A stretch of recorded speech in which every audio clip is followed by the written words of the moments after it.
ପ୍ରିଜିମର ଭୂମି 8 ରୁ ସେଣ୍ଟିମିଟର ଦୀର୍ଘ କର୍ଣ୍ଣ ବିଶିଷ୍ଟ ଏକ ସମକୋଣୀ ସମଦ୍ୱିବାହୁ ତ୍ରିଭୁଜ। ଏହାର ଉଚ୍ଚତା 10 ସେଣ୍ଟିମିଟର ହେଲେ ଏହାର ଆୟତନ କେତେ? ମତେ ପ୍ରଶ୍ନରେ ଦେଇ ଦେଇଛି ପ୍ରିଜିମର ଭୂମି ହେଉଛି ଗୋଟେ ସମକୋଣୀ ସମଦ୍ୱିବାହୁ ତ୍ରିଭୁଜ ଯାହାର କର୍ଣ୍ଣ ମତେ ଦେଇ ଦେଇଛି 8 ରୁ 2 ସେଣ୍ଟିମିଟର। ପ୍ରିଜିମର କର୍ଣ୍ଣ ଭୂମି ଯଦି ସମକୋଣୀ ସମଦ୍ୱିବାହୁ ତ୍ରିଭୁଜ ହୁଏ ତାର କର୍ଣ୍ଣ ଯଦି ମତେ ଦେଇ ଦେଇଛି ତେବେ ତାର ପ୍ରତ୍ୟେକ ସମାନ ବାହୁ ମୁଁ ବାହାର କରିପାରିବି।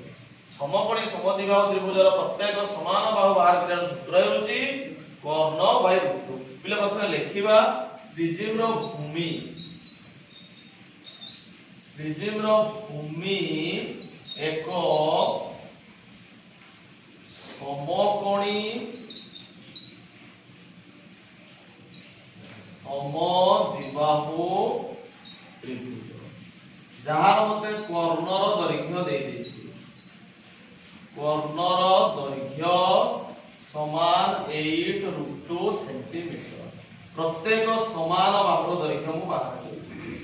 ପ୍ରତ୍ୟେକ ସମାନ ବାହୁର ଦୈର୍ଘ୍ୟ ସମାନ ସୂତ୍ର ମୁଁ କହି ଯାଇଛି ପିଲେ ଯାର ସୂତ୍ର ହେଉଛି କର୍ଣ୍ଣର ଦୈର୍ଘ୍ୟ विभक्त √2।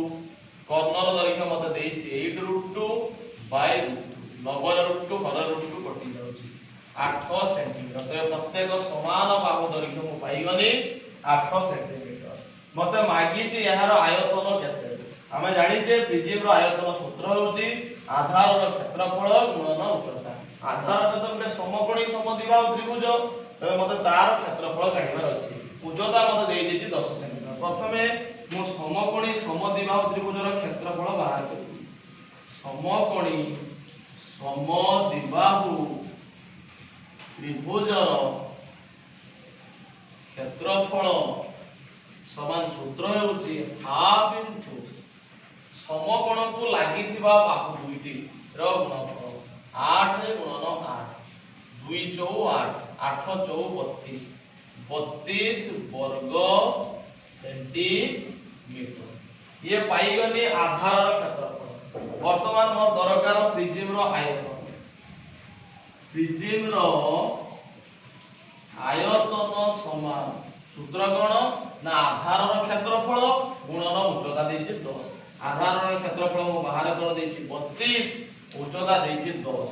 32 रो 10 गुणी गले 320 घन सेंटीमीटर